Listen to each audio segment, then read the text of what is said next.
Class 12 Hindi का यार 18 फरवरी को पेपर है और आज हम देखने वाले हिंदी के पेपर में पूछे जाने वाले सबसे महत्वपूर्ण साहित्यिक परिचय। और ये साहित्यिक परिचय जो होने वाले कवियों के होने वाले, ठीक है। जितने भी महत्वपूर्ण कवि है, देखो इसमें आपको केवल चार आपको साहित्यिक परिचय बताएंगे। अगर ये चार तैयार कर लेते हो ना, तो आपका साहित्यिक परिचय जो कवियों वाला टॉपिक है एकदम पूरा क्लियर हो जाएगा और एकदम आसान भाषा पे बताएंगे, ठीक है। एकदम ट्रिक से बताएंगे कैसे आपको बोर्ड एग्जाम कॉपी पे लिख के आना है।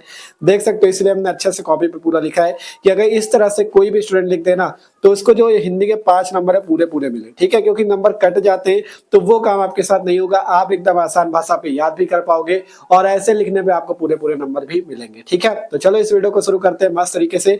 चार सबसे ज्यादा महत्वपूर्ण साहित्यिक परिचय, अगर इनको तैयार कर लिया तो इसके अलावा कोई भी पेपर में नहीं आएगा, ठीक है। केवल ये चार आप तैयार कर लो, ठीक है। तो चलो मस्त तरीके से देखते हैं। और आपको बता दें, इससे पहले हमने जितने महत्वपूर्ण लेखक के परिचय हैं उनको करा रखा है। आज के इस वीडियो पे कवियों के साहित्यिक परिचय है, ठीक है। तो चलो एक एक करके देख लेते हैं और इस वीडियो को अपने दोस्तों के साथ जरूर शेयर कर देना, उनको बता दो भैया ये तैयार कर लो, ठीक है। तो देखो, पहला साहित्यिक परिचय जो सबसे इंपॉर्टेंट होता है, पेपर में पूछा जाता है, अयोध्या सिंह उपाध्याय हरिऔध जी का, ठीक है।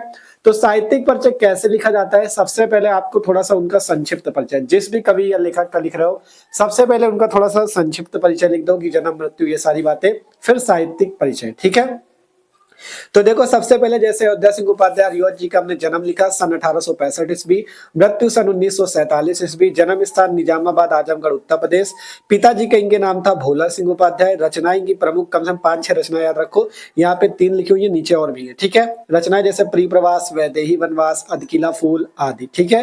तो ये कुछ इनकी प्रमुख रचनाएं हैं। तो संक्षिप्त परिचय में यही सारी बातें आपको पहले लिख देनी है, ठीक है। और इसके बाद और एक चीज ध्यान रखना, ये ब्लैक पे ये पूरा मतलब अच्छे से कॉपी लिखना। आपको पता है ना, black sketch, blue sketch, black pen, blue pen और स्केल पटरी, इतनी चीजें सबके पास होनी चाहिए। अगर मस्त तरीके से कॉपी पे लिख के आओगे ना तो एग्जामिनर आपको पूरे पूरे नंबर देगा, ठीक है। तो आप देखो, साहित्यिक परिचय यहाँ पे हमने लिखा हुआ है एकदम आसान भाषा पे कि अयोध्या सिंह उपाध्याय हरिऔध जी जो है, इन्होंने हिंदी साहित्य में क्या योगदान दिया, ठीक है। तो सबसे पहले हमने लिखा द्विवेदी युग के प्रतिनिधि कवि, ये द्विवेदी युग के कवि हरिऔध जी। तो लिखा गया द्विवेदी युग के प्रतिनिधि कवि और लेखक अयोध्या सिंह उपाध्याय हरिऔध खड़ी बोली को काव्य भाषा में स्थापित करने वाले प्रमुख कवियों में से एक है। मतलब इन्होंने क्या किया, खड़ी बोली काव्य धारा जो है उसमें इन्होंने बहुत महत्वपूर्ण योगदान दिया है। तो वही चीज कहा गया, खड़ी बोली को काव्य भाषा में स्थापित करने वाले प्रमुख कवियों में एक कवि हैं जिन्होंने खड़ी बोली को काव्य में स्थान दिलाया है, ठीक है। और उनकी कृति प्रियप्रवास को खड़ी बोली का प्रथम महाकाव्य माना जाता है। इंपॉर्टेंट क्वेश्चन भी पूछा जाता है कि खड़ी बोली का प्रथम महाकाव्य किसे माना जाता है, प्रियप्रवास को और अयोध्या सिंह उपाध्याय हरिऔध जी की रचनाएं। तो उनकी कृति प्रियप्रवास को खड़ी बोली का प्रथम महाकाव्य माना जाता है। इनके काव्य की विशेषता यह है कि उसमें भावुकता और मौलिकता दोनों दिखाई देती है, ठीक है। इनके काव्य की विशेषता है कि इसमें भावुकता मौलिकता दोनों दिखाई देती है, ठीक है। और अयोध्या सिंह उपाध्याय जी हिंदी के एक श्रेष्ठ कवि के रूप में जाने जाते हैं। इनकी रचना में खड़ी बोली और ब्रजभाषा को स्थान मिला हुआ है, ठीक है। तो इस तरह से आप साहित्यिक परिचय लिख सकते हो।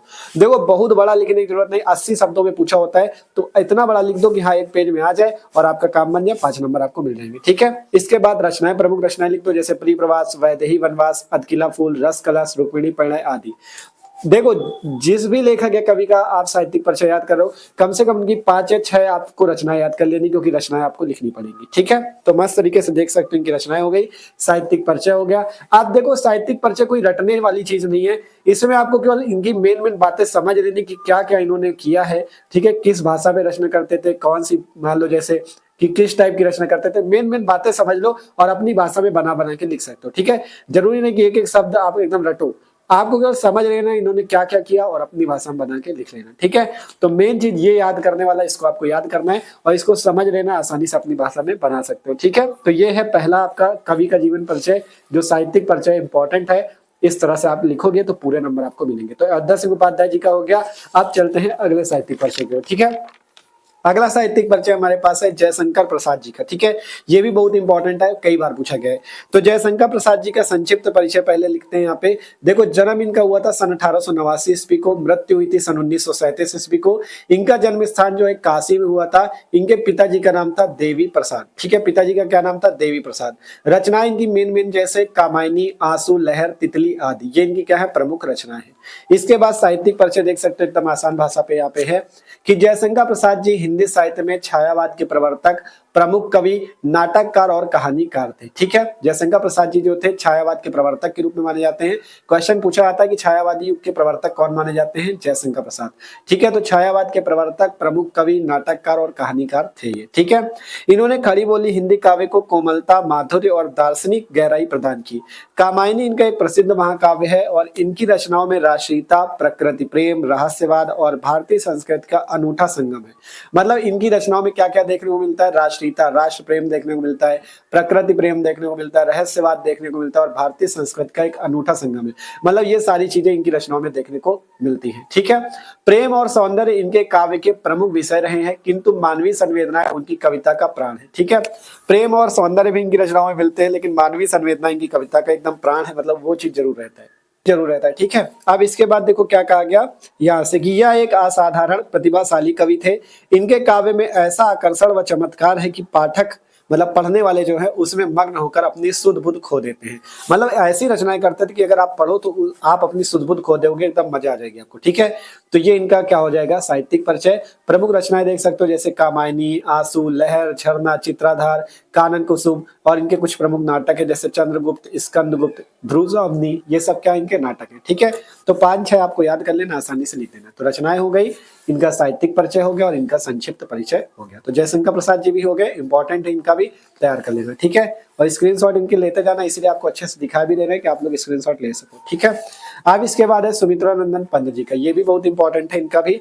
देखो सबसे पहले संक्षिप्त परिचय है कि जन्म इनका सन 1900 ईस्वी को हुआ था, मृत्यु सन 1977 ईस्वी को, जन्म स्थान कौसानी उत्तराखंड में हुआ था। इनके पिताजी का नाम याद रखो, गंगादत्त पंत नाम था। रचनाएं जो इंपॉर्टेंट है जैसे पल्लव, चिदंबरा, लोकायतन आदि। ठीक है, अब साहित्यिक परिचय देख सकते हो कि सुमित्रानंदन पंत जी के काव्य में कल्पना एवं भावों की सुकुमार कोमलता के दर्शन होते हैं।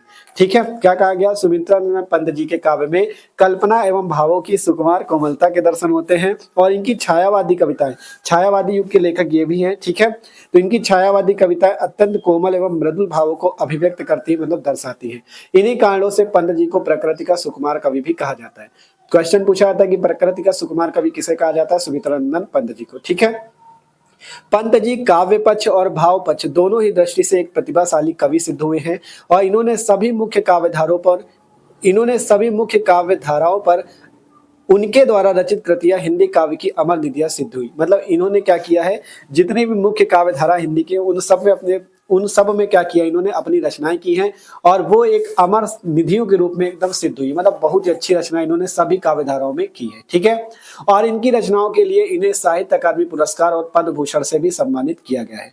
तो ये इनका साहित्यिक परिचय हो जाएगा। रचनाएं देख सकते हो जैसे पल्लव हो गई, चिदंबरा, लोकायतन, गुंजन, युगांत, कला और बूढ़ा चांद, वीणा आदि, ये सभी इनकी प्रमुख रचनाएं हैं। साहित्यिक परिचय ये लिखा हुआ है और इनका संक्षिप्त परिचय ये है। ठीक है, तो इस टाइप से आसानी से आप सुमित्रानंदन पंत जी का भी याद कर लो। ठीक है, 4 ही याद करने, 3 हो गए हैं। चौथा आपका था यहाँ पे ये मैथिली शरण गुप्त जी का। ठीक है, तो मैथिली शरण गुप्त जी का भी देख लो, ये भी इंपॉर्टेंट है। केवल ये 4 तैयार कर लो भाई साहब, इससे बाहर आपका आने वाला नहीं। ठीक है, और आपको बता दिया लेखकों के इससे पहले करा दिए, लेखक वाला भी वीडियो चैनल पे जरूर देख लेना। ठीक है, और सब्सक्राइब कर लेना चैनल को, क्योंकि चैनल पे जितने इंपॉर्टेंट टॉपिक है समय जैसे निबंध हो गया, आवेदन पत्र हो गया, सभी चीजें आ रही वीडियो। ठीक है, इससे पहले हमने निबंध का वीडियो दिया जिसमें अगर वो वीडियो देख ले तो कोई भी निबंध पेपर में आ जाए, आसानी से आप बना के लिख सकते हो। पत्र लेखन कराया, केवल 3 पत्र लेखन तैयार कर लो, कोई भी पत्र आ जाए आप आसानी से कर सकते हो। ठीक है, तो चैनल पे वीडियो देख लो जाके, सब्सक्राइब जरूर कर लेना। ठीक है, मैथिली शरण गुप्त का संक्षिप्त परिचय है। जन्म सन 1886 ईस्वी, मृत्यु सन 1964 ईस्वी, जन्म स्थान चिरगांव, जिला झांसी, पिताजी का नाम सेठ रामचरण गुप्त, रचनाएं भरत भारती, साकेत, यशोधरा आदि। ठीक है, अब इसके बाद साहित्यिक परिचय देख लो। मैथिली शरण गुप्त जी आधुनिक युग के श्रेष्ठ कवि के रूप में माने जाते हैं। राष्ट्र प्रेम की भावना, इनकी रचनाओं में राष्ट्र प्रेम की भावना दिखती है। ठीक है, तो राष्ट्र प्रेम की भावना इनकी रचनाओं में देखने को मिलती है। साकेत महाकाव्य इनका एक बहुत प्रचलित महाकाव्य है। साकेत महाकाव्य में प्राचीन भारतीय संस्कृत का प्रेरणास्पद चित्रण हुआ है। मतलब जो साकेत महाकाव्य है उसमें इन्होंने भारतीय संस्कृत के बारे में बताया है, मतलब भारतीय संस्कृत को एकदम उभार दिया है। ठीक है, तो उसका प्रेरणास्पद चित्रण हुआ है। गुप्त जी खड़ी बोली में कविताएं करते थे। साकेत महाकाव्य के लिए इन्हें हिंदी साहित्य सम्मेलन द्वारा मंगला प्रसाद पारितोषिक, एक पुरस्कार मिला इनको, मंगला प्रसाद पारितोषिक, उससे इनको सम्मानित किया गया और भारत सरकार ने इन्हें पद्म भूषण की उपाधि से सम्मानित किया। इनकी रचनाओं में राष्ट्रवाद, मानवतावाद, वैष्णव भावना और नारी के प्रति सम्मान के स्वर प्रमुख दिखाई देते हैं। ठीक है, तो ये इनका साहित्यिक परिचय हो जाएगा। और फिर इसके बाद इनकी रचनाएं आप लिख सकते हो। रचनाएं कौन कौन सी, जैसे साकेत, भारत भारती, यशोधरा, पंचवटी, जयद्रथ वध, ये जयद्रथ वध लिखा हुआ है, ठीक है, जयद्रथ वध, द्वापर, जय भारत आदि। ठीक है, ये इनकी प्रमुख रचनाएं हैं। तो इस टाइप से रचनाएं हो जाएंगी और इनका साहित्यिक परिचय ये है और संक्षिप्त परिचय ये है। ठीक है, इस तरह से लिखोगे ना तो 5 नंबर एग्जामिनर भी आपको पूरे पूरे देके जाएगा। ठीक है, तो आसानी से कर सकते हो। ये चारों आपके साहित्यिक परिचय जो थे आपको बता दिए। तो आशा करते वीडियो सबको अच्छा लगा होगा। तो वीडियो अच्छा लगा लाइक कर लेना, और जो लोग नए सब्सक्राइब भी कर लेना, क्योंकि मस्त तरीके से चैनल पे तैयारी चल रही है। और कमेंट करके भी आप लोगों को ये जरूर बताना कि आप लोगों का जो बोर्ड एग्जाम का सेंटर है कहाँ पे गया है, जिससे हमें भी पता चल सके कि आप लोग कहाँ पे, मतलब आपका पेपर कहाँ पे होने वाला है। ठीक है, तो सेंटर जरूर कमेंट करना सब लोग। ठीक है, तो मिलता है अगले वीडियो पे। इसे जल्दी से वीडियो को शेयर कर दो।